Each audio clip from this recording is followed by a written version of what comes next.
Welcome to the 103rd episode of the Meeple Society, a podcast about board games hosted by two longtime role players turned avid board gamers. My name is Katie. I'm Greg. On this episode, we ring in the new year with a quiet night of gaming and a whole lot of new ideas.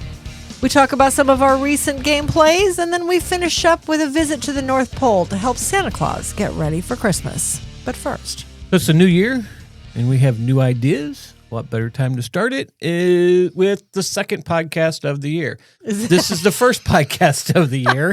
We're going to let you know what we're going to start up, just to give you fair warning. Yeah, and we had planned on starting with this one. But the last 2 weeks have been Chaotic at best. I'm not even sure that's the right. That doesn't express how expensive the last 2 weeks have been. Mm-hmm. So it has been a crazy 2 weeks to the start of the year. I'm ready for 2026 to be over. I don't know about anybody else, but my pocketbook is done. Sure, that'd be one more year. That gets me closer to retirement. I'm not sure if that's a good thing or not. Anyway, enough about us and getting old. Okay. So, first off, I want to talk about, we have switched our podcast platforms, basically the publisher. We used to use Spreaker, which is put it out to all the places and everything. But now we're going to use Spotify. So what does this mean? Nothing if you don't listen to us on Spotify or on YouTube. But if you do listen to us on Spotify or YouTube, you'll now be able to see us in video format. After this week. On episode 104. Hopefully. We're going to try our best. Right? If we can figure out the logistics. Yeah. But whatever. Enough of that. On with games. So. Well, not yet. Not yet? Okay, I'm sorry. Finish your news. We're still talking about the changes for this year. So we talked about that we changed over to Spotify. And like I said, if you listen to us on Spotify or the YouTube or our YouTube channel, you'll now see us in video, so you can actually watch us. It won't be live. It's going to be recorded, but you can actually see us talk. So cross your fingers and hope for us that this works. Yeah, hopefully on episode 104, we'll be able to get that to video, that we have a good streaming system somehow to put this up. So with that, with it going to video and everything, we're going to move to where we drop the podcast. Here lately, it's been on a Wednesday at 5 a.m. in the morning. If you're awake on Wednesday at 5 a.m., you'll hear it drop. But we're moving it to Friday, because it takes just a little bit more to do the video part. And with your backup log now of becoming the videos that you need to record, now goodness. I get to do this part. Mm-hmm. But we still want to add pictures to it, so when we're talking about a game, you can see the game still that we're talking about, not just us talking about it. So be looking for it on a Friday instead of a Wednesday. Secondly, we have plans for the podcast and YouTube channel. We will start doing individual game reviews and game playthroughs. The game reviews are going to be anything new that comes into our collection. That way we don't have to do go-back videos, because I feel if we didn't have to do the go-back videos, we didn't do go-back videos instead of just reviewed the games as they came in, we'd almost be done with this playthrough collection series. We probably would be. I feel like we've been, every third episode is a go-back video, which is ridiculous, because that means too many games are coming into our collection and not enough are leaving. Well, that's what happens when you do this stuff. But anyway, so as we get new games, we're going to actually do a video or a review of it at least, and then possibly a gameplay of it, rules breakdown, something. Yeah. But we're no longer going to do go-back videos. We're still doing the playing through the collection. We're still in the tease currently, and we'll finish that up. In fact, I released the last go-back video today. I released it this morning on YouTube. So. Oh, yeah. I haven't put it out on the socials yet. No, well, that's all right. It's out there. If you listen, follow us on YouTube and click the little bell icon. Then you already know it's you already know it's out there. Yep. So other than the how we're going to do reviews now of games coming in, we're also like I said, probably going to be doing more playthrough videos, rules breakdown videos, and top 10s. And we're thinking of other things that we can do that could be exciting. If you got ideas, let us know. The podcast format will pretty much stay the same, but we do have an idea for the first look segment. We're going to have like guest recordings as we play it, because a lot of times if we have people come over for the game that we're going to do the first look at, we're going to interview them after the game, and that's going to be the recording, thus like we're going to do today. with Santa's Workshop. We had our friends Kat and Ben came over, played with us. We did videos of the standard game and the advanced game. So those are in the backlog of Katie's video editing room. Yep. Like I said, so we'll have more than our perspective of games a lot of times. I mean, it won't be all the time. It may just be the two of us. Yeah, and that being said, we have not even put together or listened to what we recorded last weekend for them. So I have no idea how it turned out. Hopefully it works out. I'm hoping it's good enough to use. There was a lot of good conversation. Right. So that's something else. Okay, so and now also we are actively working on a Patreon page. Me and Justin actually today got the... You actually opened the account, didn't you? Yes, we actually got the base set up. We haven't set up everything in it yet, though, but we have the base of it ready to go. Now I just got to design it. Go in there and design it and figure out what we're going to do. So, right. So if you don't know what Patreon is, it is the way that you can support the podcast and YouTube channel. It has levels of backing, and each level usually has something extra that you get out of it. So that's the question that we have for you guys. One, would you back us through Patreon, help us with the expenses that comes with the podcast and YouTube channel? And two, what would you like to see as per levels? I mean, little extra things. I mean, I have examples written on here. So for like examples like early access to videos, blooper reels, which I know we have plenty of those. Maybe a meet up at Gen Con, kind of like that would be fun. Meet up and play games someplace. Vote on us, suggest the next playthrough video or top 10.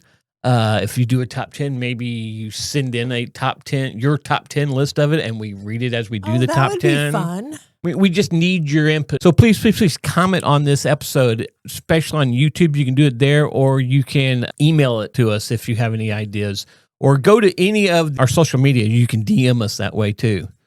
So so if you have ideas, let us know. That's kind of what we have in the pipelines for this year. Some of the new stuff we're going to do. If you have any more ideas, let us know too, also in the comments.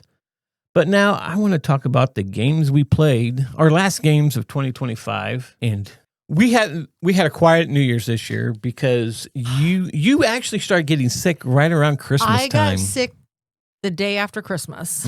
I ended up the following week, I went to the doctor because it had not gotten better after a few days, and I had ended up with bronchitis. First time since I was 12. I've had bronchitis. So we canceled our party because we usually have a lot of people over. We have a huge game day over there. Yep. Instead, it was just a really quiet night. So it's just me and you. So let's see what games we played by ourselves. Right. So we've started the night or day actually off because I had the day off. You had an early day. My day ends at 1:30 anyway. Yeah. So your day's early anyway. Yeah. So we started the night off day off with Ancient Knowledge. We played it with the Heritage expansion. Right. First time we played with the Heritage expansion. And I won that game. I'm not surprised. We're not going to actually explain all the games. We're just going to whiz through this maybe. But right. Well, I mean, we can kind of give an idea. Sentence, Ancient Knowledge is about collecting... Oh my gosh, you're trying to preserve the knowledge of specific things that has happened throughout history. And if you are each item comes into your tableau with a certain amount of knowledge on it, and if you can't get that knowledge off of it before it falls off of your board in so many turns, then the knowledge becomes lost, and that lost knowledge is negative points at the end of the game. That's basically, in a nutshell, 2 sentences. That's the theme of the game. Next, we played Fantastic Factories. We had not played this game in a very long time either. No. It seemed to be the theme of that night, actually. And I won that one. Yeah. I'm going to mark it up that you were sick. I'll just give you that. Okay. That works. So after that, we played Acropolis with the Athena expansion. Yeah. Let's see who won that one. So, and in a nutshell, Acropolis is basically building out a city. You've got 5 different colors that you're trying to work around specific rules as you're building the city up. Yep. And you can go up in layers as well as out further. You're drafting the tiles that you're building your city with. and you're using building materials to draft. If you don't want the very first one, which is free, then you've got to figure out how to get more throughout the game. So it's a city building. And we didn't say what Fantastic Factories is. Fantastic is a kind of a dice manipulation dice for placement, points. dice manipulation, yeah. Okay, so after Acropolis that I also won, we played Titanic, the board game. This was a game from the other collection. It was from the travel collection. And it was one that we needed to play for our playing through a collection. Is this one that this is on come out yet? No, this is on 101, which is the next one recorded. comes out. You'll have to hear our thoughts on Titanic. I do know what Katie's thoughts on Titanic was. She had a horrible game. I did. I seem to have gotten all the breaks in that game. You did. Who won Acropolis, did you say? I won Acropolis. You won Acropolis. So you guys have seen a pattern here, right? Yes, I know. So anyway. Titanic, the board game, I won. Okay. Next, we played The Networks, Prime Time. This is all about running a network. I mean, it's a silly game that you're silly named TV shows that you're putting into slots to get points. Right. And you got to have sponsors, or the shows need sponsors, or the show needs stars in it to get the most points out of it. And as the seasons go by that it's in, it drops in viewers, and the viewers is where your points come from. So you have to bring in more shows to replace it. And when you replace a show, it goes into syndication. You get points for it, but after that season, they go away. They drop off of syndication. They're only in syndication once. That's all you get points for, yeah. But you won this one. Amazing. Yeah. I don't know how, and this one's never been one of my favorites. It's okay. I like it. I think it's just so funny just to read the TV shows on it. What are some of the names of the network TV shows that you can get? They're bizarre. They are very bizarre. I got to find something that can show me one. There we are. What's that? You Reek. Ugh. Agents of Shampoo. Yeah. Cyber Slug and Mecha Earthworm. The Wacky TS Agent. Cooking for Your Gerbil, and Name That Stain. So yeah, so it's a bunch of crazy little... Crazy, yeah. Crazy is the word for it. So we ended the year of 2026 with a friend of ours game. I Made You a Mixtape by Mike DeLisio. And you actually won this one too. I'm shocked. I ended up winning the last couple. So you must have been getting tired. Yeah. So we played 6 games. You won 2 of them. I won 4. Yeah. So if you don't know, I Made You a Mixtape. It's basically exactly what it sounds like. You're getting cards. It's an I cut you choose mechanism where you get 3 cards. You put 2 of them together and 1 of them together, and you hand it across the table or hand it to your left. That person picks one of the 2 piles and gives you back that, and you're building your mixtape off of that. Yep. And it's all real names of songs, and it's a lot of fun. Yeah. It's cool to go through. It's like, oh, I know that song. Ooh, I know that song. Or feel really old when you're playing with younger people, and it's like, I don't know that song. Wake you up before you go. What? Who's Wham? Oh, jeez. Okay, so we're going to move on to the games on January 1st we played. We only got 4 games played that day. And basically, we just started playing the T games we did. Again. We started on the videos again. I think we actually recorded a video that day. That may be why that's short. I think that's when we recorded the 100th episode. So we started off with Time Jockey. This is a weird one to the point where I don't remember what you do in this game. We've played it twice now. I know it's not Stain because it just was not that memorable to us. I know it was not one. It's not Stain. Let me see what it says it does. Says, in Time Jockey, you bid on contracts and use spies to try and sabotage others' contracts. Then roll a 12-sided die to determine the variable success of their endeavor. Money comes from the Titor Corp for successfully completing contracts, and from the underground society known as LUC, League of Uninterrupted Continuum, for developing successful spies. Deploying to successful. Deploying. Oh, I said developing, didn't I? Yeah. So, yeah, this is not a very memorable game. No, it was all cards, and you could have helpers that would help you with various tasks in the past, but you could only go back so many days, and then that was it. The game ended.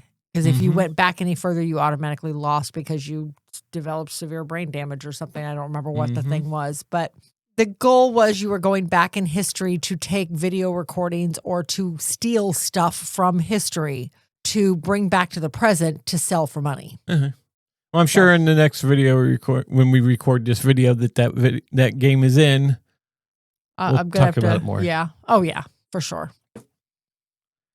Next, we played Tokaido Duo. Oh, Okay. I'm sorry. I won Time Jockey. Not surprised. So Tokaido Duo. So it is a 2-player Tokaido, but it plays nothing like Tokaido. I mean, the feel is still there. Somewhat, yeah. But I to be honest, between the two, I enjoy this one much more. Yeah. I love Tokaido though. This one is kind of like they took one of the mechanisms of the what is it? The shop where you're buying things at, because that's mostly what you're doing. You're getting the stuff and then you're selling it. That's a lot of what's going on in this game. I know there's a lot of other stuff like the paintings, because you have 3 little guys you're moving around the board. One's picking up the souvenirs and then going to other places to sell them. Right. They call him something in there, but I can't remember what it was. They call each one of them now. But you have the painter that goes around. What's the third guy? You have the painter. You have the guy that goes around the board, around the sea towns. The merchant or whatever he's called goes up and down the middle of the island and then out to some of the sea towns to sell the wares. And then you have the painter who goes around to the districts. The guy around the edge of the map is just going to other places. He's going to each of the towns to get money. He's going to visit all the things that are in Tokaido. That's what he's doing. Okay, so you have a pilgrim who goes around to the shrines and gardens and seashores and hot springs. You have a merchant that collects and sells traditional souvenirs. Right. Merchant. And an artist who paints in the variety of beautiful vistas. Right? This one, I do like this one. I prefer this one over Tokaido personally. I really like Tokaido. It's so, to me, Tokaido is very calming in playing it. This one is too, I think. Yeah. But this one's a lot shorter. It is. And I think that's probably why you like it more. Well, no, I think you can make Tokaido short. You just go one way. Right. So and we always go there and back. And I think the actual game always talks about you go there. Yeah. You go from because by the time you come back, you've gotten everything and there's we probably should only play one way, but whatever. But no, I like this one because there are the 3 different avenues of focus. And if one doesn't work, you move one of the others. You know, I enjoy this one. I think it's a different change, different pace. Yep. And I won this one too. Yeah, I know you did. Timeline challenge. You won this one by I won this one by a long shot. Holy mackerel! My brain must have just completely shut off on this game. This one, if you've ever played Timeline, not the what's the other one that we have too? Time Stories. Time Stories. Okay, not Time Stories. Timeline is you can buy a bunch of different expansions for Timeline where. What is it? American Heritage, World News, all kinds of different things, and you've got to put them in order. You're putting out cards. You got to put them in order of how they do. Timeline Challenge has different areas where you're gonna.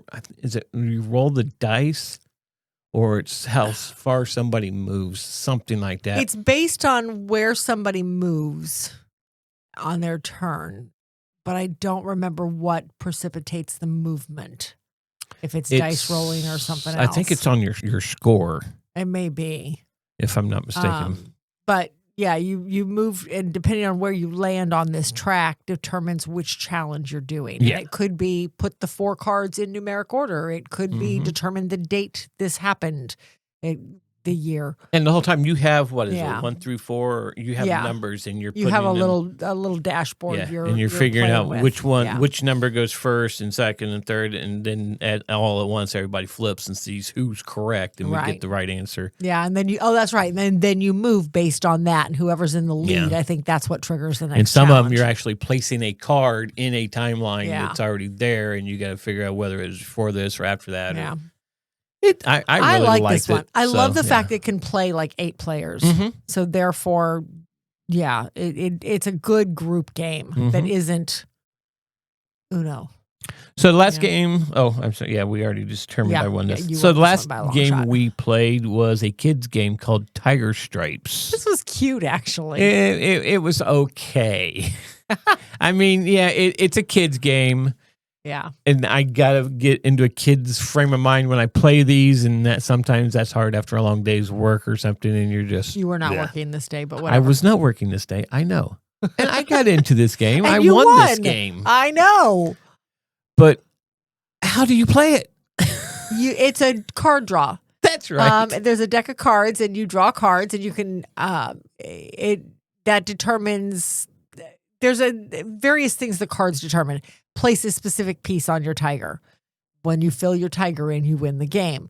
But there's pieces that make you remove pieces. There's cards that make you remove. There's cards that make you.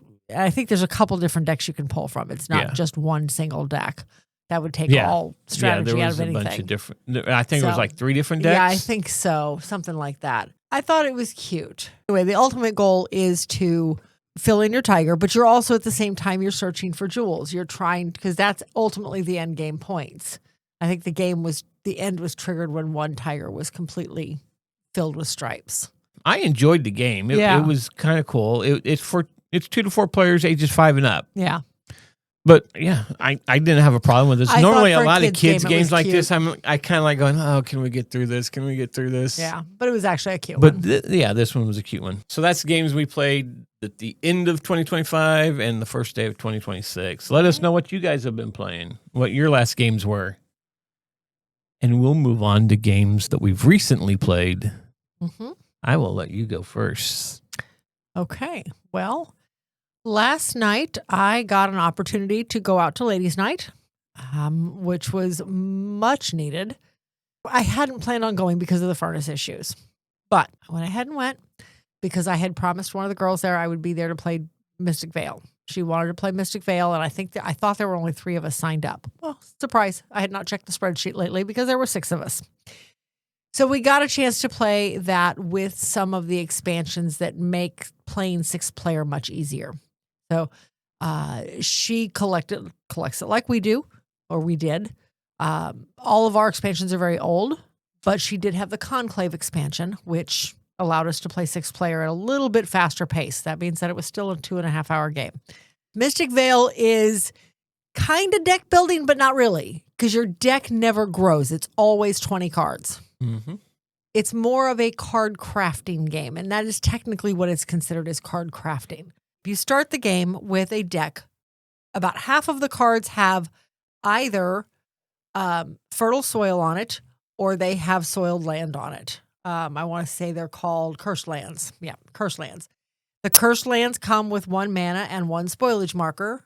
The fertile soil come with just a mana. So they're all good for purchasing more pieces. This game comes with probably hundreds of clear plastic pieces that slide into the card sleeves. Half of your deck starts out empty. So your cards are just completely blank. So they do nothing for you. They do nothing to hurt you either. All right, so when your turn starts, what you're going to do is you start with your deck and you start flipping cards one at a time. And you can stop at any time you want to, or as soon as you've revealed 4 cursed lands, whichever comes first. So the idea is that you are flipping your cards one at a time. As soon as you get 2 down into your field, you flip up 1 card on top of your deck, your on-deck card, as they call it. If that is a cursed land, then you have a choice to make. You can go ahead and use that card this round, but if your next on-deck card, which does not become part of your field until next hand, but if your next on-deck card, basically you're getting a sneak peek at what your hand's going to look like, what 1 card in your hand looks like next round. But if that card reveals a spoilage marker, then you've just busted and your turn is over. But if it doesn't, then you're clear because you've only got 3 spoilage markers face up in your field. And then, you have a choice to make. You can take that card into your field and flip over 1 more on-deck card and hope for the best. Never works for me. But once you've decided that you're finished, you're not going to push your luck anymore. You leave whatever's on your on-deck card sitting there because you're going to use it next round. Everything that's in your field, you get to look at now and count up a couple of different things. You count up your mana tokens, your mana symbols, and that is what you have to purchase cards that are out in the, oh my gosh, what do they call it? It's the display, but there's a specific word for it that we found in the rules last night. Now I don't remember what the word is, but you're purchasing cards. There's 3 different levels of cards, and each card has 1/3 of it covered, of it painted in. The cards that are in your deck, as I said, there is Fertile Soil and there is Spoiled Cursed Lands when you start out. Each of those pieces are only 1/3 of the ultimate card that you're going to try to build. So each card can eventually hold 3 separate pieces to it, 3 separate paintings, 3 separate abilities that you're going to end up trying to buy, and then sliding into the card sleeves to create one full card that hopefully is powerful, sometimes not. So 3 separate levels of cards available to buy, ranging anywhere from 2 mana up to, I think that most expensive one I ever saw, the most expensive one I saw last night was 10 mana, and I don't believe I've seen any higher than that. So you're picking those up and you're sleeving those onto cards that you have pulled up, including some of your blank cards. You know, you want to fill those in, but sometimes it's good to leave them blank. Build some powerful cards before you start filling in your blank cards. But sometimes you have no choice. In addition to that, once you've done your purchasing, there's all sorts of various spirit symbols on the cards too that you can pick up. And those spirit symbols now take you up into the Veils. And you can pick up various one-time use abilities or some ongoing abilities from the Veil cards. And those cards, a lot of them have victory points for the end of the game. A lot of them give you one-time powers. Maybe it gives you a free tree of life. And so you always have one tree. The trees counteract the spoilage tokens. So now you can have 5 visible because the tree is taking out, or I'm sorry, 4 visible without busting because the tree is taking care of one of them. It's a very icon-filled game because on each card, there's victory point symbols. There's symbols that indicate the victory points right away. You take them, what are those called? Crystals. It's a crystal symbol. That's what it's called. And you take those right away. The game end is triggered when all the crystals are gone. And you start out the game with a specific number of crystals based on player count. Yep. But anyway, there's that. There's all of the spirit symbols. There's guardian symbols on there. Some of the cards have special guardian abilities. All sorts of different things. So it's very icon heavy, but they're not hard to understand because the cards still tell you everything they do. So if the card has any kind of special ability, it is spelled right out there on it before that you see as you're building your cards up. All right, so last night we played with several expansions. The primary one I'm going to talk about is Conclave. Conclave gave the ability to speed up a 6-player game because 2 people were taking their turns at the exact same time. We've got Conclave, and we've never played with this part of the expansion, and I really liked it. So what happens, there's 2 banners that come with Conclave, the day and night banners. And then there are 4 disc symbols, 2 for day, 2 for night. Whoever starts with the day keeps the little one because that marks the starting location of that token. And whoever starts with the night token does the night. You put your card stacks, your decks right down the center. And then you have 3 revealed on each side. Not just 3 revealed to one side, 3 revealed on each side. One side for the day people, one side for the night people. Greg looks lost. I am. So, and I'll show some pictures. I did take a couple of pictures here last night. I did not, unfortunately, take very many. All right, so you've got your day and night. The discs, what happens is whoever has control of the disc, it's their turn on that side of the board.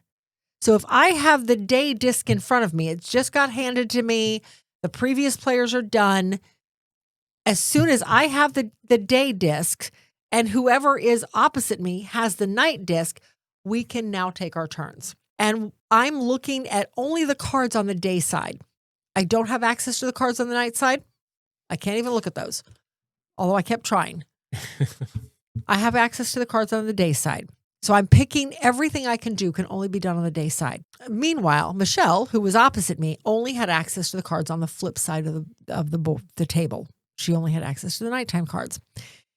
When we were both done, if I finished my turn, I would take the day symbol, I would flip it over to day waiting and hand it to Jen sitting next to me.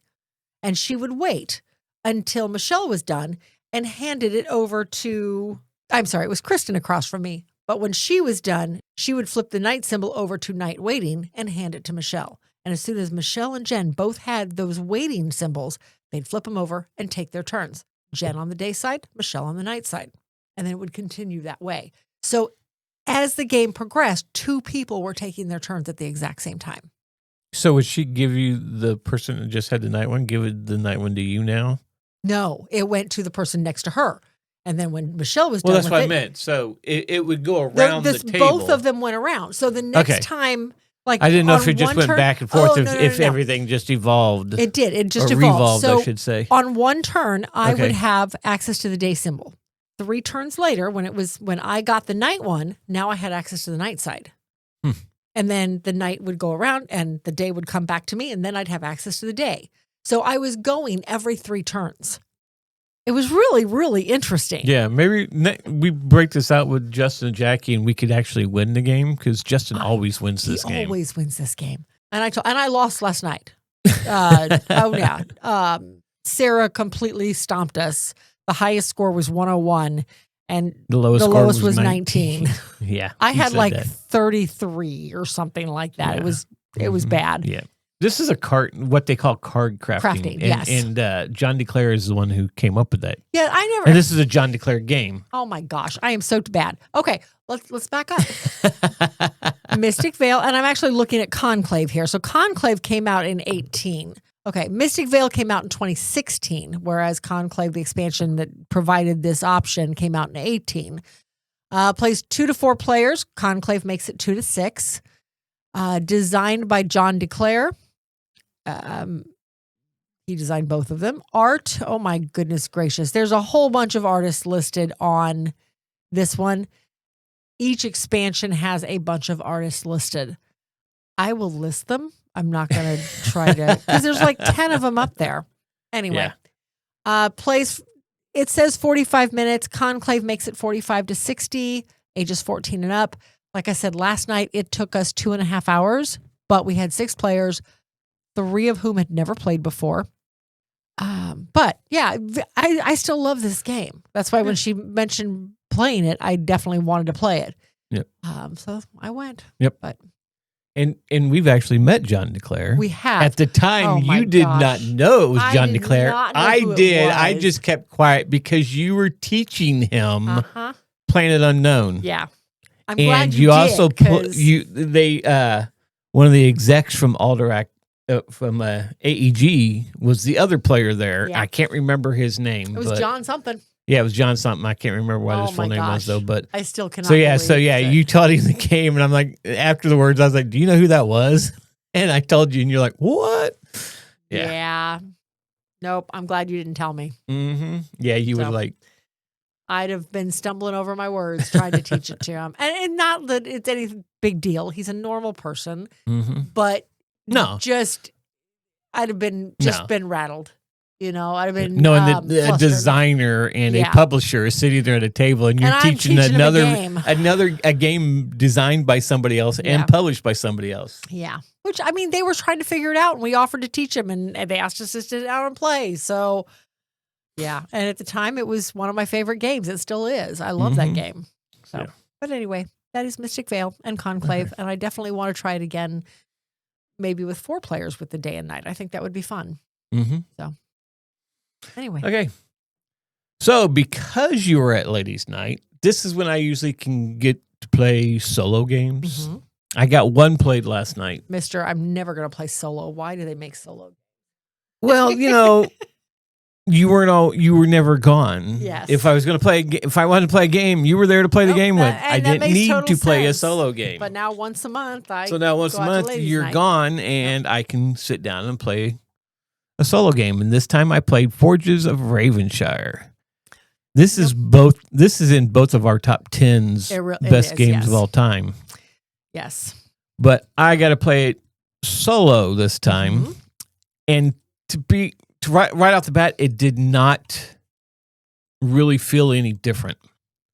But let's go through all the stuff stats first. So, Forges of Ravenshire came out in 2024. It was designed by Sam Stockton, artist by Liam Peters and Andrea Radick, and published by BA Games. And we actually met Sam Stockton at Gen Con this year. We didn't know who he was. He was putting together a playthrough on one of the demo tables, and we talked to him and was like, "Oh, we love this game." And then he actually introduced himself. He was like, "Yeah, this is my game. I designed this game." I was like, "Oh, geez."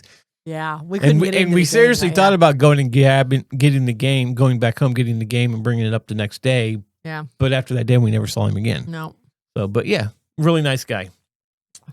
Anyway, this plays 1 to 4 players, 50 to 100 minutes. I think I kind of dragged on because I was still kind of we'd only played it the one time until now, so I was trying to remember some of the things. And in the solo game, there are a couple extra steps you have to do with the solo player, right? That I kept forgetting. Oh, and I'd have to go back, and it was easy to retrace the steps, but it would change some things. I was like, But anyway, so in Forges of Ravenshire, this is a dice placement game.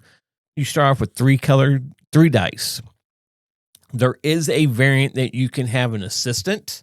So I played that variant solo, and I got the Raven something. Basically, it gave me a 4th dice, and that 4th dice would be any color, considered any color. It was a black dice, but it was any color. Okay. So when you brought it back off the table, when you would pull the dice, because this is one of the games you put something out, you do an action, you pull something, you get to do an action, kind of like the Shim Phillips game, Vikings of the North Sea. Yes. Okay. In this one, though, when you pulled the Ravens, anybody could pull it too. Once you put that out, it could go to anybody. But they still only had 3 dice. You still got 4 dice. You can only play 3 dice, though. But when you pulled it out, it doubled what you got when you pulled that dice back. For some reason in this game, I did not take advantage of that. Probably how I got my butt kicked. You lost by 10 points. Butt kick is 101 to 16. Well, 10 I can't points is not a butt kick. I can't. Anyway, so you're putting the dice out. There are a bunch of different areas you're going to. There is a goal per player. Mm-hmm. So in a solo game, there was 2 goals. Neither one of us reached it. Either one of them. But there are contracts up there too that have something to do with the goals, and other contracts that just don't. They're the way to get points or gold. Gold in this game is points. So anyway, so you put a dice out. There is an area with hide, coal, embers, steel, wood, and then there's a guild that you could put out too. Okay. So you would put your dice out. Now, each area, so like I have a dice, the color of the dice don't mean anything when you're putting it out. So say I have a 4 on this dice, and I'm going to put it on the, let's say, wood. So with a 4 on the wood area, it sets up so like 1 and 2, you get this. 3 and 4, you get this. 5 and 6, you get this. On all the areas are like that. So on the wood, I would get 3 wood to put into my supply. And then if I took 1 back, then I would get the same thing for the same dice amount. But now the color is going to come into handy because you put this back onto your player board, and the color of the dice means what guild you're going to run in your forge. So you would put the color up there, and you would run whatever you have of the workers in that area. You would get to do all that stuff. You get all that stuff. To build your forge, this is your engine that you're actually building. So you would want to put dice out in the guild halls, and you can buy workers from the guild halls that will come back and do different stuff in those different forges. So like if you went to like the Green Guild, because you're going to be pulling a green dice or something. You want to get a green guild member in there. Like one is you pay 3 coins and when you run that guild, you get 2 wood off of that one, or you get a hide or a stone off of it. Just different stuff like that. Like the purple guild, you have to pay something to get things. Like you got to pay a coin to get 2 of any resource. Or in the yellow ones, a lot of times when you do it, it would give you something immediately as you placed it in your forges, but also gave you something else as you'd run that guild. This game played over 4 seasons. One of the things that you're wanting to get is renown. And renown there's a track at the bottom of the board for the renown. As you go up, you're going to do different things. Like you're going to get another resource, or you're going to get a worker token.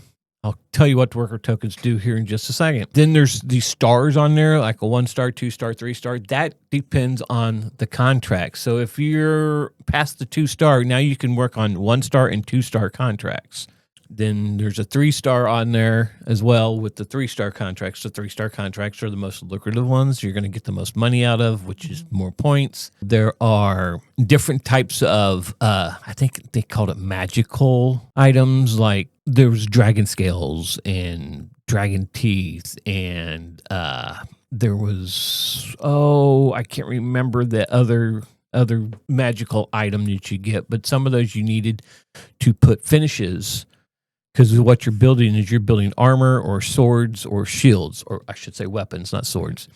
And sometimes some of the goals that you're trying to get is you have to put so many finishes on something that you made. So you need special items to be able to put these finishes on it. After you've placed your dice and you got your dice out, you do that 3 times per round. Then you start playing this mini game. On your board, you have 3 dice to place. So there's different places on your player board that you can place your dice. And you're going to get stuff like there's 4 slots across the top of your board. And then there's other places where you're doing stuff in the guild to get more resources. Like across the top of the board, if you put a dice in that area, no matter what number of dice it is, you got to run one of your forges, one of your guild forges. And you got to pick which one it was. The second one, if you put any dice there, you got 2 worker tokens, which I haven't explained the worker tokens yet. But the third one, if you put 1 and 2, a dice with a 1 and 2 on it, you got 2 resources of any type and a stone. 3 and 4 got you a resource of any type, a stone, and then one of those magical items I was just talking about. There is a word for it, and for some reason it's escaping my mind right now. Which there's not a lot of area to escape anyway. And then a 5 or 6 gives you a stone, a coin, which is really hard to get unless you finish off an item, and another magical item, whatever that thing is called. I wish I could remember. The fourth area, 1 and 2 would get you 2 worker tokens. 3 and 4 lets you go up 1 spot on the renown track, and 5 and 6 got you 4 coins. The other areas on your board are basically in your kilns, I guess you would call it. Like one of the areas, if you paid a wood, you would get an ember, and then depending on what number dice it is, so like if you put a 1 and 2 in there, you're going to get 3 more ember. Or you're going to get 3 ember and I can't remember what the red jewel was called. That's one of those magical items you can get. 5 and 6, you're just going to get an extra ember. So sometimes the lower dice is good. Sometimes the higher dice is good. Because like in the steel one, you had to pay a stone and an ember. You got 1 steel, but then depending on the dice number, like for 5 and 6 on this one, you got 4 steel. The 3 and 4 got you 3 steel, but you got that 1 magical item. I cannot remember what it was called. I want to say amethyst, but I know it's not amethyst.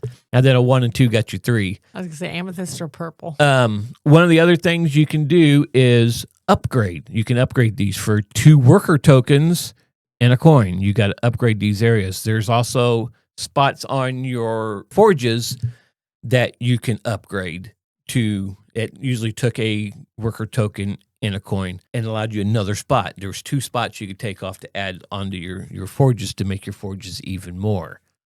So that is basically how you play the game. Now, solo, most of your player boards are unfolded. They're folded up two pieces to make one big piece. You just unfold it. On a solo game, you just take one of the player boards and just turn it over. Just one side of it shows the solo board. The solo player also comes with cards. They also get the 3 dice. They don't roll the dice. They make the dice whatever they want it to be. Of course. So you're going to flip over a card. The top of the card is going to tell you what dice, and it's going to go in order of. So like this card it was a purple, then yellow, then green. They would take a purple dice if they still had a purple dice, and they would place it out, and then beside it, it would tell you what area it would place it out in. And it would place it out. And if it got resources, it would get like, say, he went to an area that got 3 resources. So I'd get 3 cubes and put it on to his side. He now has 3 resources. He didn't get to mark the resources like on your board. Mm-hmm. You mark your wood, you mark your stone, you mark your metal and everything that you have, and you keep track of it that way. He got it. But it was just straight up resources. It was just straight up resource. It wasn't any specific resource. It was just resources. That's all he needed. Okay. If he got 12 of those resources, he automatically finished an item. And then he got the coins for finishing the item. And the renown, if it gave him a renown. If it only gave him a worker's token, he got another coin. If it gave him magical items, the magical guys that like the dragon scale and all that, the other stuff that I keep forgetting the names of, he got a coin for it. It's a point.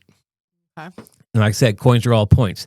Then the bottom part of the card showed it was either it had a down arrow or an up arrow on the preferred dice he wanted first. And then you would go out to the board, say like it was a yellow dice with the arrow pointing up. You went to the board and you took the highest numbered yellow dice out there.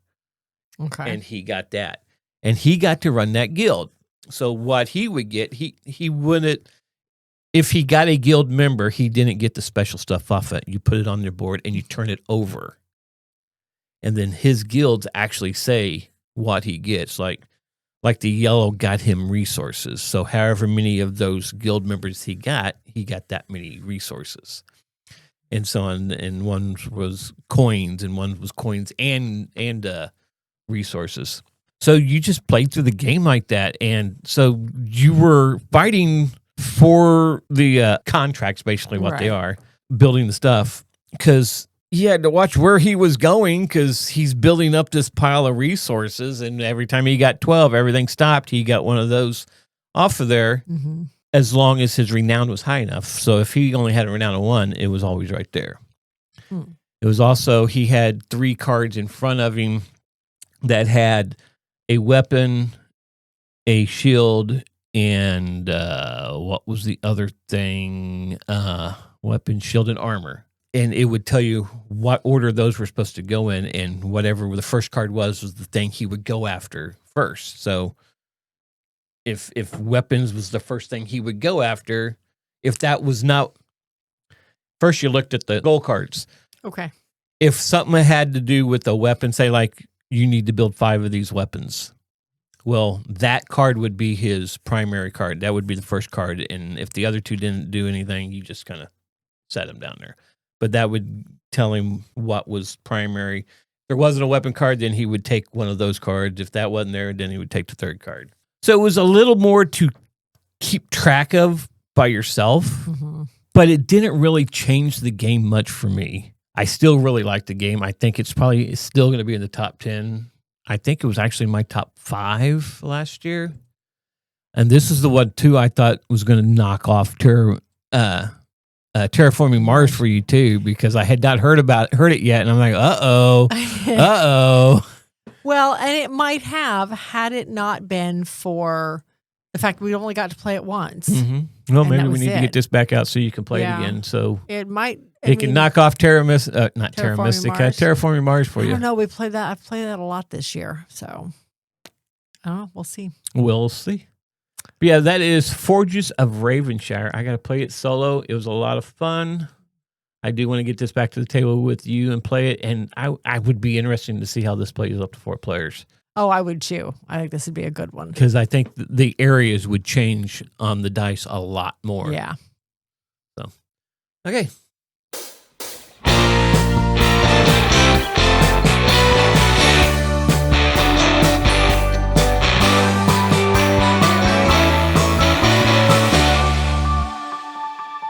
So we are now at first look. This week we are going to talk about Santa's Workshop, as you said in the beginning. I did. Well, I didn't specifically say. I just said we were going to the North Pole to help Santa.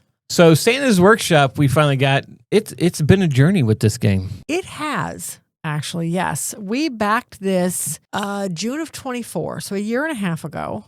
I feel like it's been a whole lot longer than that. Yes, it has. But I just looked it up, and nope, it was June of 24. So, unfortunately, within months of the Kickstarter closing, something happened at Elf Creek, and I'm not going to go into that because I don't know all the details, but the communication from the owner of Elf Creek just kind of stopped. I had written this one off. Yeah. I thought for sure it was going to be our first failed Kickstarter. Yeah, this was actually an add-on because we backed the expansion for Dark Road. Yeah, Merchants of the Dark Road. Secret Villages was what we actually backed. We added this game on because it looked so good. Yeah. Because we had seen it at Geekway. Right. To the west. And it's like, okay, yeah, let's get this. So, all right, so we backed it in June of 24. August of 25, after a year of no communication from the owner, I started hearing whispers, maybe it was July, I started hearing whispers that the designer was going to pick this up. That had started coming into some of the comments on the Kickstarter. Yeah. Lo and behold, at Gen Con, there was a booth for Santa's Workshop. Yeah, for Santa's Workshop and for Merchants of the Dark Road. Yes. The designer of Santa's Workshop had picked up everything and had decided to fulfill it on his own. Yeah, because Santa's Workshop was done. It was sitting done, in a warehouse. Yeah, they just didn't have the funds, or I guess since the other guy left. No, the company they couldn't get it delivered. Well, the company who had made them, who had made the games, never got paid. Mm-hmm. Oh, Elf Creek never paid them, so therefore they weren't going to release the games, and that is completely within their rights. Yeah. So, anyways, however it happened, Keith got it done. So we were told, and everybody kept saying, "Hey, I know this is coming. Any ideas when this is going to happen?" And it was always, "Hey, we're going to try to get this out to you by Christmas." We received it on Christmas Eve, but it was by Christmas. Yes. So we got a late play. In fact, we played it on Christmas night, I think, after your family left. I think if so. I remember correctly, it was the first night or we maybe played been it. on Christmas Eve. May have been Christmas Eve. Played it that night. I don't know. Because we didn't do anything Christmas Eve because I wasn't feeling well. Nope. All right. So Santa's Workshop. I want to keep adding secret to that. I don't know why. Santa's Workshop, second edition is what we have. Came out in 2023. Plays 2 to 5 players, 30 to 60 minutes, ages 6 and up. Designed by Keith Ferguson, art by Andrew Bosley, Jackie Davis, and Matt Paquette and Company. Publisher name is still listed as Elf Creek Games. This is actually, like I said, the second edition of another game that came out much earlier. I don't have those stats in front of me, though, but we did actually take a look at that game, and holy mackerel, this one looks much better. So, how Santa's Workshop works. This one has 2 sides to the board. There is your standard side, and then there is your advanced side. So I'm going to start with standard side. Well, actually, let me just start with both of them. Both sides of the board have various areas that you can go to. It's a worker placement, resource management. The overall goal of this game is to build toys for the kids. I mean, that's really what you're doing. You're gathering the materials, you're taking it into the assembly shop, you're assembling it, you're building toys for the kids. Mm-hmm. There is an area on both sides of the board that you can pick up toy cards. You start the game with a couple. You can pick up more. The kids' letters. Well, basically that's what true. It's supposed you pick to be. up, yes, you're picking up the letters from the kids and what they want for Christmas. Okay. Depending on the side of the board, you get 2 or 3, depending on whether you're the first player or the second player to go there. There is an area where you can go to take care of the reindeer. There's always 3 reindeer out, no matter which side of the board. Mm-hmm. Both sides allow 3 players to go there. One side, you've got to pay coal to go there. The other, you don't. I'll come back to the whole coal thing. There is a section where there is the tree. One side, you're picking up ornaments and decorating your own tree. The other, you're taking ornaments that are specifically color-coded to you, and you're decorating the communal tree on the board. But either way you do it, you're getting resources off of it. It's also the way to get the first player token in the advanced side because the player tokens don't move. There's also ways to get points. So there's that section.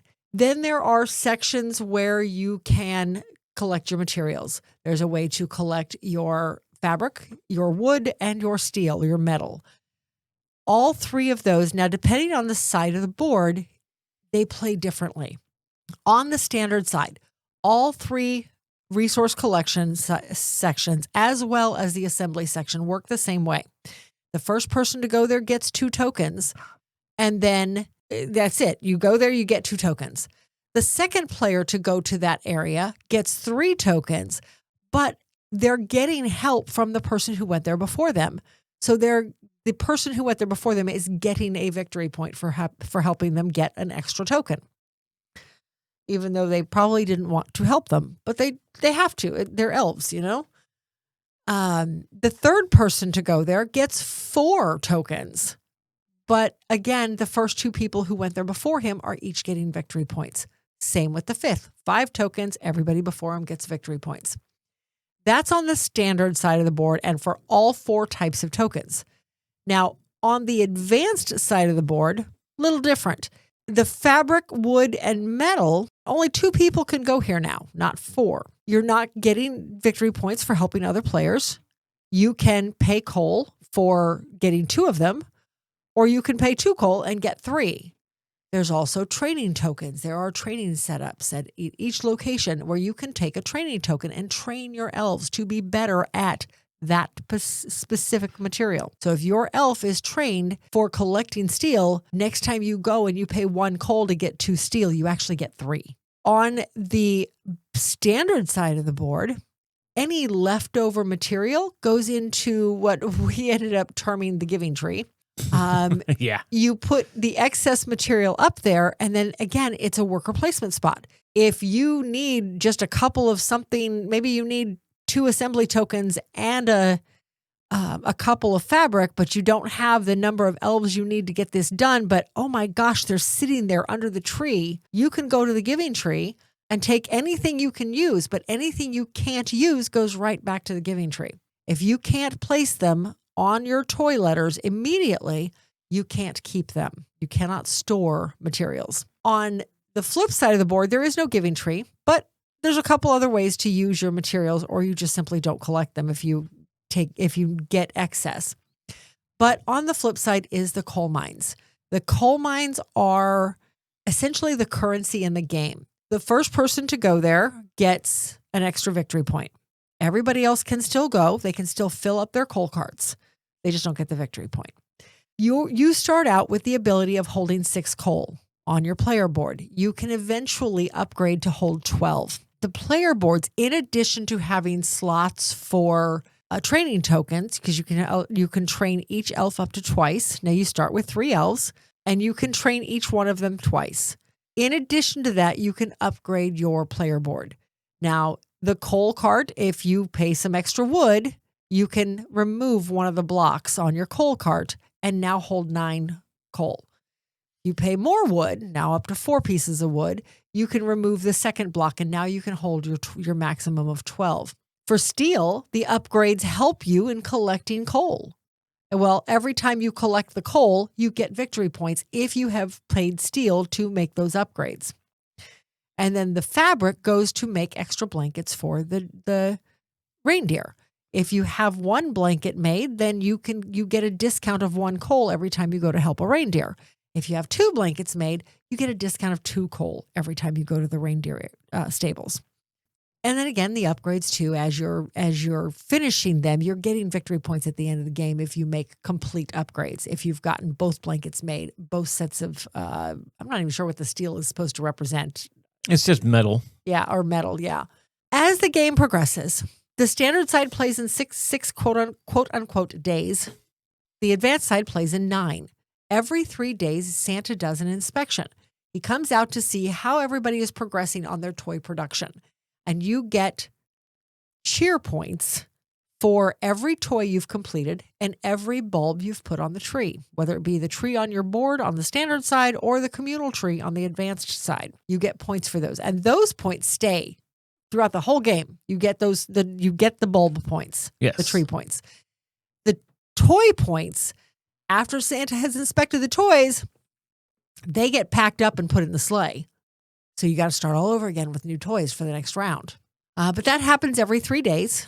So 3 times in the advanced game, only twice in the standard game. Oh my goodness. Am I forgetting anything?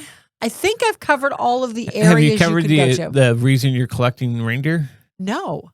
Reindeer collection. When you, like I said, you go to the reindeer stables, you're helping them out, taking care of them. When you do that, you take that reindeer out of the 3 that you get, the 3 options you have. At the end of the game, if you've collected all 9 reindeer, now mind you, Rudolph is not in this, it's Velvet, but that's beside the point. If you have collected Donner and Dancer and Prancer and Vixen and all of his... Comet and Cupid. And and did I put one out of order? Something in Blitzen. Who's with Blitzen? Donner and Blitzen, isn't it? You know Dasher and Dancer and... Gosh almighty. Anyway, if you have collected all of the 8 standard reindeer plus Velvet, you can get 25 points. On the reverse side, on the standard side, it's 31 points. On the advanced side, it's up to 25. So yeah, there's a reason for doing it. Plus you get things when you do it, because on the advanced side, each of the reindeer give you stuff. You're looking up the reindeer. He is looking up the reindeer names because we can't remember the order. This is sad. Everybody's reading it off, yelling at us right now. I'm sure. So it's Dasher and Dancer and Prancer and Vixen, Comet, Cupid, Donner, and Blitzen. See, we kept forgetting I had Vixen. Donner and Dancer together. And we were missing Prancer and Vixen. Yeah. I said Prancer. We had 7 of them. I think we were forgetting Vixen. Anyway, that is how it plays. Now, we did get a couple. We've actually played it 4 times now. Yeah. Yeah, we've played twice on the standard side, twice on the advanced side. We did record our most recent playthroughs on standard and advanced. Yeah, and we had Ben and Catherine here. We did. To play. We did. Look for the videos because we've got both videos for the standard play and the advanced play. I'm hoping to have them done by the end of this week. So. By Katie at the beginning of it. Yes. But yeah, so we recorded it, so we're going to go and play that right now. Okay. So we just got done playing the game of Santa's Workshop Deluxe, both versions, standard. What was everybody's... Okay, first impressions? Yes, first impressions. Oh, no, I love the game. It's an awesome game. I think it's really fun. I do. However, once we start breaking into it, I have things to say. But no, overall, yes, I have some First things impressions, too. it's enjoyable. Okay. Yeah. So which side of the board, standard or advanced, was better? I preferred the advanced, honestly. Really? Because did. I preferred the standard. But that was mostly because I get the instant gratification of finishing things. Yes. And I kind of like that. Yeah. And the advanced is a little harder to... you gotta There's more thought process Yes. involved. There's a little more actions involved in getting your stuff finished. The advanced side is tighter. Yes. Yeah. Yes. Because there's less spaces to go to get resources. Right. Yes. Less places to go to put your Christmas bulb up. Well, this one, on the advanced side, you're putting the bulbs on the communal tree, right? Instead of taking it off the tree and put it onto your board. For someone who doesn't normally like to play strategy games, I had to use a lot of strategy in the advanced side because I had to figure out where I wanted to go before everybody else. Or how long do you wait to go somewhere, hoping somebody else will? Well, like every time, i.e., in the assembly area. Yeah, so like Greg's to my left. So if Yeah. he gets first player, it means I'm going last. Right. Correct. So every time Greg went first player, my first move or second move the next round was to get take the first player back. Right. Yes. Whereas Kat, who's on my right, which would make me second player, That was okay. I don't care if she has. Right. And right. It makes a difference. it really does One, make a it's going to difference. give you cheer because you're going to get a bulb put on the tree and Right. get some resources. Yeah. But 2, it's going to let you put that first player out. And Right. sometimes that was key, especially if you still needed to upgrade your players. Right. You're bored? Yeah. It's a sticky analogy, but it's like racing, where it's like if I do things first before you guys, then that means I'm on a different rhythm. Right. So that's why while you guys are trying to do everything at the same time, I've already moved on. Right. Yeah. Well, and the only place going first doesn't help you is in the assembly area. Well, it's only Well, it's but true, then you're it right. does. But it does. Because if then you're you get- first in the you're getting- assembly you're area, getting you're 6 getting points for everybody that You follows could possibly you. come Yeah. out of there for 6 points. Yeah. Like if I wasn't busy collecting the Reindeer? reindeer, I Yeah. would have consistently gone first and third. Yeah. Yeah. Just to get. It's huge. Just to I get the get the points. assembly- Just to get- I couldn't complete as many toys as possible because Yeah. the assembly Right. was just so scarce. It was so expensive. Yeah. That is one thing, is that I thought that the extra 3 days that you get on the advanced side would have helped, but it really didn't. It made it worse because you just don't have as much resources to Well, place at. Well, I don't know that it made it worse. Well, but maybe it- not worse, but didn't help like I thought it didn't would. help like it. Yeah, right. you It thought didn't you'd make it have all easier. I thought kinds of I was time. like, oh yeah, I've got 3 extra days. Yeah. Because the other side, there's like 3 or 4 places you can go for each resource. 4. Right. 4 places. Each resource This has side, 4 there's spots. 2. Yeah. Right. And that's it. Yeah. Now we did play both of these at a 4-player. At a lower player count on this side, at a 2-player Oh, count, yeah. only one of these is open. Oh, The really? first one to get placed, the second gets blocked. Same here. I want to say it was the same, maybe here too. I don't remember. The worker spaces are very scarce. Oh my gosh, that's So- infuriating. Yeah, So it's it's very two- scarce. And you two are still talking to each other? We did not play it 2 We player. had played this. We side had of not 2-player. played this We played the other 2-player. side. And this also has, in a 2 and 3-player game, they have little bitty. Yeah, other you've got little workers. Meeples, Now workers. we have never played with these. And I think that each one has a They separate each have a power, separate power. You 'cause choose it there's at the a beginning of snowman, the a game. fairy, and an elf. But each one of them does something different, and it's basically becomes a 4th worker you can put out, but it Okay. doesn't. You can't train it. That's the only Okay. thing. It doesn't have trainable abilities, but it becomes a 4th Well, who worker. cares about that? The trainable abilities. I end know, up right? becoming worth nothing. So trainable abilities, right? Toward the end of the game, they become, I don't want to say less effective, but eventually they become to the point like I didn't need fabric toward the end of the game. Right. No. He was useless to me. I could get 5 fabric every turn. Yeah. I needed blueprints. Right, which See- you can't get. And I Doesn't think train the in that. difference is that when you assemble, don't max out one of them Right. because you need to kind of diversify. Yes. You need Your- that, and- you need that, yeah. that Yes. So that no matter where you're going with one of your people, you're at least getting Something 4. good, Yeah, yes. You're getting an extra of something. And Yeah. I think I got lucky on the reindeer count. You did. on this one, I have figured out that, like, getting your coal all first and then getting these all first, this game does not support min-maxing. I really think I could have gone along better if I'd only got 9 coal points. Right. At least in the beginning. I mean, doing the extra points, yeah. But if I open up all 12 of the coal and I open up both mining, It's taking you longer. it's to taking use me the longer to get those 2 extra points. Right. That's true. So if I only did 9, I would do both mining tools, reindeer blankets, unless you're going for reindeer. Right. Leave it alone. I mean, they think are Until the points- end. They Yeah. are points at the end of the game. You do get 4 points for opening both of each one up. Yeah. So that's 12 points at the end of the game that you're It throwing is. away 8. if you don't. Well, 4, 4, and 4. Oh yeah. So it's yeah. 12 points Yeah. if you do all 3 sets of upgrades. This board, there's only what, 2 places that multiple people can go? Here. Coal Yeah. and in the third spot assembly. in the Yeah. assembly. Otherwise, it's all individual And of course, spots. there's 3. Yeah, there's 3 individual spots in the reindeer, but yeah. But The no coal, matter what, you no can matter go here what, can multiple get there, times. yeah. This game would be unplayable if they shut that down. Yes, it Yeah. would be. Yes, You're yeah. right. It absolutely would Because be. you're running out of coal. Well, you didn't, of course. Well, but Well, That's There the were thing times- I because was we the There were first one to times- bust it open, and I was Yeah. like, when I was going for coal, it was on my last. right. It was always the Person. last thing I did. And- yeah. yeah. So that way, in the next round, while you guys are getting coal, I'm already I'm full up. off Yeah. doing Yes. something else. Yeah. I agree. I did the same thing a couple times. But being first or second definitely makes a difference on Except this first, side. third. I absolutely felt that toward the end because I was Yeah. the last player the last 2 or 3 rounds. And you were like, and it I don't made know what a else. huge difference It does. because, like the very last round, we had some decent reindeer out here, and I Right. thought I finally have coal. I made sure I got that at the end of the 8th round. I'm going to go get that. They were all gone. Yeah. That was the first place all Yeah. 3 of you went.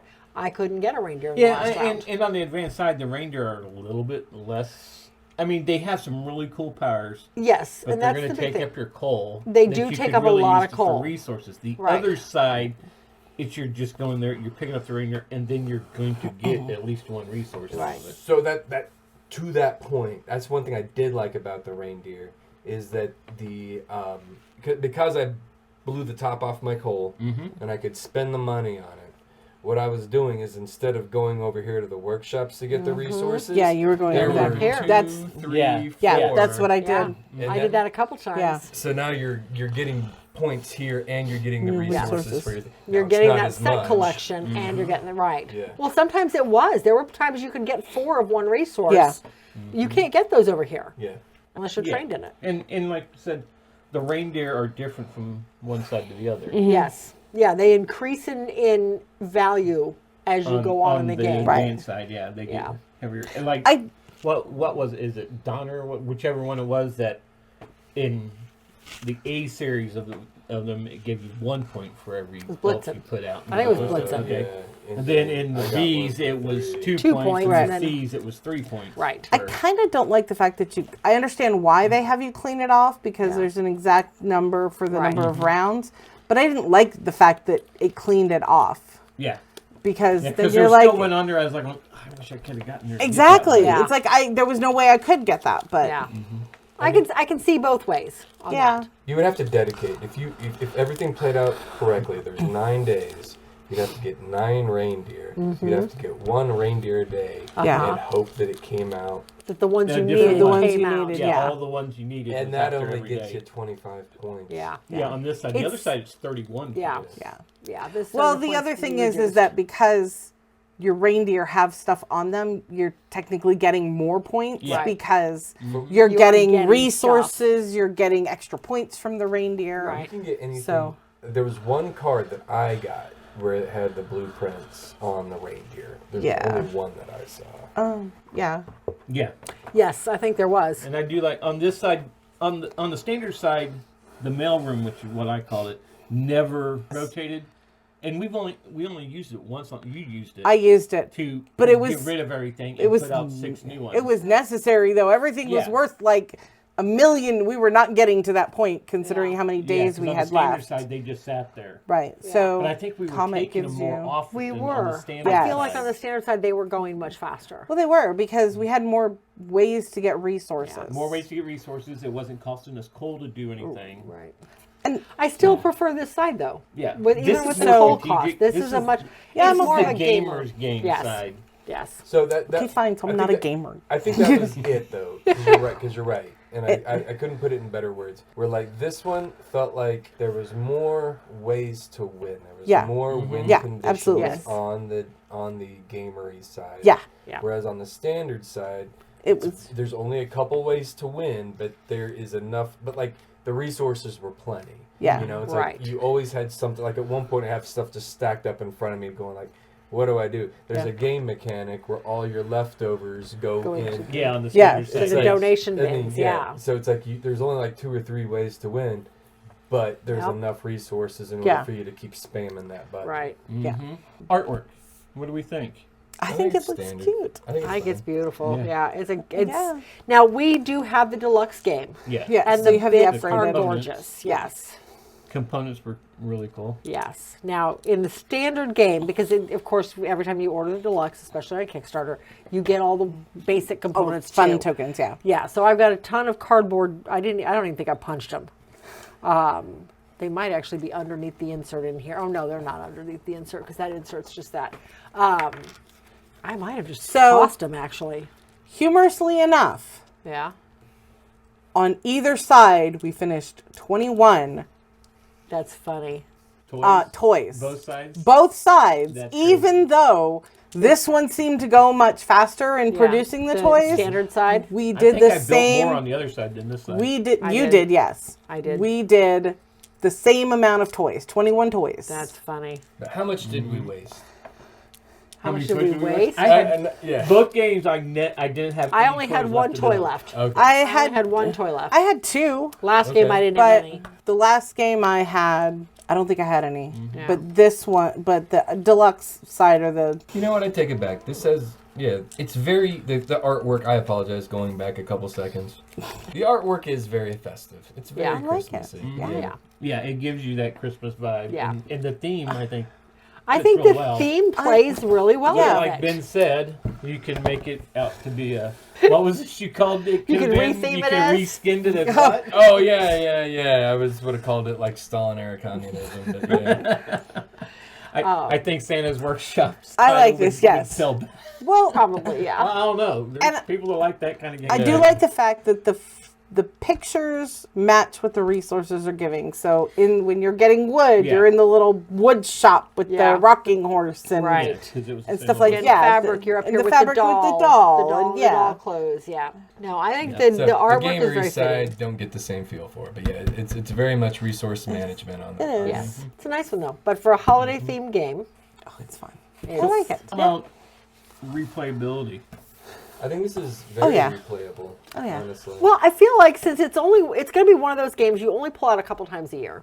Yeah. I think it is. Yeah, it's enjoyable, and I feel like because of the family side of it, the standard side, you could teach it to anybody. Yeah. Oh yeah. Well, and that's just like there's not enough randomness to make the game experience different upon every play. Like if you are wanted to do one style of play, you could do one style of play. Right. Yeah.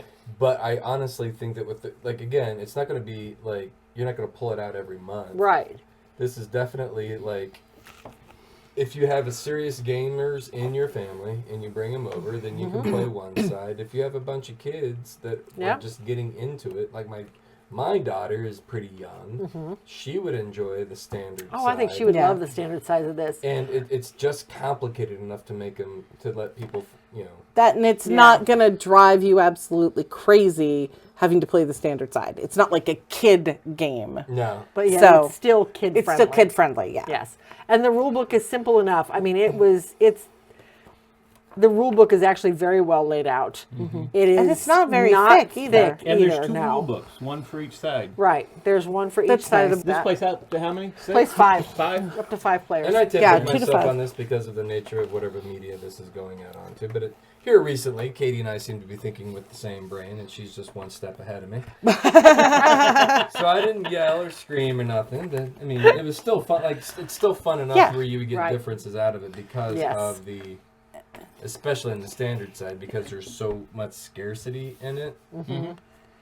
And on the deluxe side, you could always like, okay, this time I think I'm gonna try to win by focusing on this instead. Yeah, I'm going to focus on the reindeer and what they can do for me. I'm Exactly. going to focus on getting my cheer as high as possible. Whatever. Yeah. Final thoughts? Anybody?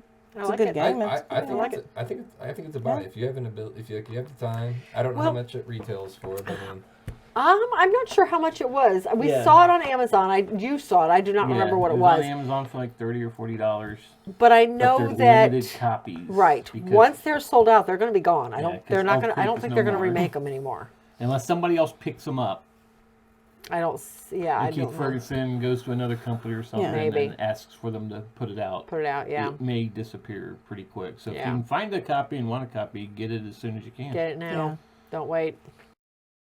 Okay, so that was the interview. A little Well, I chaotic. wouldn't call it an interview. It was more of a discussion. Yeah, it was a discussion about the game, and we Yeah. wanted to get their interpretation of the thoughts, yeah. game, what their thoughts were. We talked about the artwork in there. Yeah. We talked about strategy. I Yeah. think Ben had another idea for the game, a reskin of the game. You did. But yeah, we had a lot of fun. So I don't think we actually discussed our thoughts about the I don't game. think and we I ever don't- did. I mean, I know we touched on them, Yeah, but but our true thoughts. This is what we're going to give right now. yeah, I really like the game. I could take either side and be perfectly fine. I think each side has their audience. Yes. This game is rated for 6-year-olds, for goodness sakes. It's rated 6 and up. If you're playing with a 6-year-old, then by gosh, yes, play on the standard side because you don't have the currency aspect involved. But if you're playing with gamers, then yeah, play on the advanced side. I think, like I said, I think each side has their audience. Yeah. I really enjoyed it. I love the artwork, but it's Andrew Bosley. What do you want? Mm-hmm. But all that being said, I haven't won it yet, but that's okay. I've enjoyed the plays. I've enjoyed the thought process behind it. Is it worth getting these extra resources, but having to give somebody else victory points? Mm-hmm. You know what I mean? So, Yeah.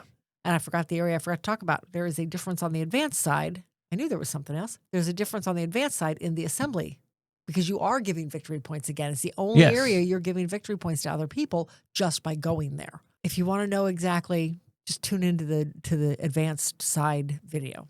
I'll explain it all. Yeah, I really enjoyed it. Is it a game that's going to come out multiple times a year? No, of course not, because of the theme. You're going to bring it out around Christmas time, Yeah. and then I joked about it, bring it out in July for Christmas in July. Right. I could see members of your family enjoying this even. Mhm. And we always benchmark things that, what would my mother enjoy? Heck, my mother would probably even get into this. Mm-hmm. Or games that we could play with your family. Yeah. It never happens, but No, it because might. they always It want to might. play. That's why we had, what was it, a 10-player game Yeah. of Flip 7? Yes, which for we have not Christmas? talked about because we have not recorded since Christmas. No. Right? Anyway, but yes, we got to play with them at Christmas because they asked for something to play Mm-hmm. in our house. I think they were Yeah. surprised we found something. Regardless. So I always benchmark things like this, especially when they have an easier side, a standard side. Is it something I could break out with my sister, with my niece, with your sisters or your niece or nephews? And I think this is. Mm-hmm. I think the theme appeals to a lot of people. Mm-hmm. So I absolutely love it. It's got a 7.7 on BGG, and I completely agree with that. Yeah. I think it's a great game. Yeah, and all 4 plays, I've came at that game differently. Slightly differently, yeah. Because like in the standard game in the video, if you watch, I went heavily in grabbing the reindeers. You did. I wanted to try and make sure I got 8 of them because I missed one, Yep. and Ben grabbed the other part of that one Yep. because there's only a couple of each type in that. And then in the advanced one, I went a completely different route. Because like I said, in the standard one, I went after reindeers and had very high pointed toys to make. Mm-hmm. That took a while to do though, but it scored me high points. I did not win that one. What, in the advanced side with Ben and Kat? No. Oh. In the standard side, I did Standard not win side, that one you because that's did the one I not. went after the Catherine won reindeer, that and you one. guys were like, "Oh, surprise! You took a reindeer." Yeah, okay. But there wasn't a lot at stake with the No. reindeer because you collected them and you got Yeah. points. Yeah. In the advanced side, it gave you a little extra about Right. it. Plus, you got points. On the advanced side, I think I only took like 2 or 3 reindeer the whole game, don't and I remember. focused on smaller toys, Yeah. on But toys that multiples of- them, Yeah. because I focused on getting that joy points. Yeah. The cheer Although points. Catherine kept getting the cheer points a lot, Yeah. but I focused She had on the it. same strategy. Lots of little toys. Yeah, or maybe I did win the first one. I don't remember. Did I win the first one or did I lose the first one? You lost the second. Catherine won the first one. Okay. And the scores were really close. 83. You and Ben tied at 79. I came in last at 71. That was I the had standard a rough, side? Yeah, that was standard side. Okay. On the advanced side, I am shocked at how close our scores were. Kat won You- by 1, didn't she? No, you won. I by won by one. 1 point. You Okay. won at 110.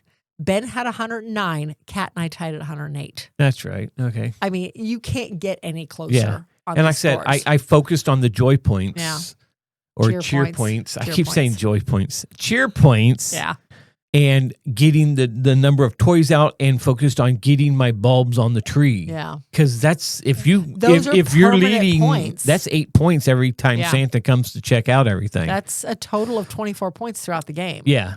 And plus all the points I'm getting from the toys. I'm The toys taking themselves, toys from yeah. like they're giving me like 5 points to Yeah. maybe 10 points. Well, and I noticed too, did you not go to the I want to say acquisition, that's not right, to the assembly area a couple times and be the first one there? Yes. And when other players come behind you, you're getting 3 points every time you give them help. Yeah.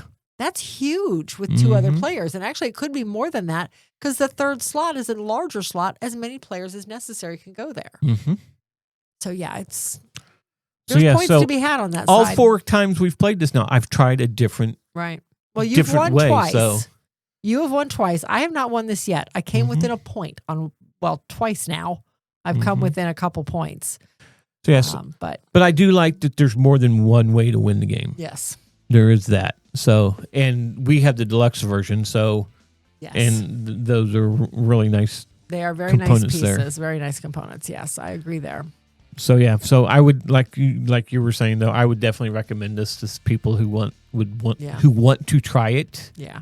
It's a very easy game to get into. Even the advanced side is still, it's Yeah. a little more strategic, as been said in the review, but it's still It's not pretty complex. easy to get into. Yeah, it's your basic worker placement resource management game. There is nothing complex about this game, and I like that. It's a nice light game. Okay, so that's Santa's Workshop. We both recommend it. So this is going to do it for this episode of the Meeple Society podcast. If you like this episode or any of our content and haven't subscribed to the podcast, please do so by going to Spotify, iTunes, or anywhere you get your podcast. While you're there, give us a rating and comments. This is how others find the show. But in the meantime, if you want to follow us on social media just to keep up and see what we're doing, just follow the links in the show notes. There you will find links to Facebook, Instagram, X, TikTok, YouTube, Threads, Discord, Blue Sky, and our merch shop. Or you can contact us directly at meeplesociety@mail.com. Thanks for listening, and we'll see you at the next one.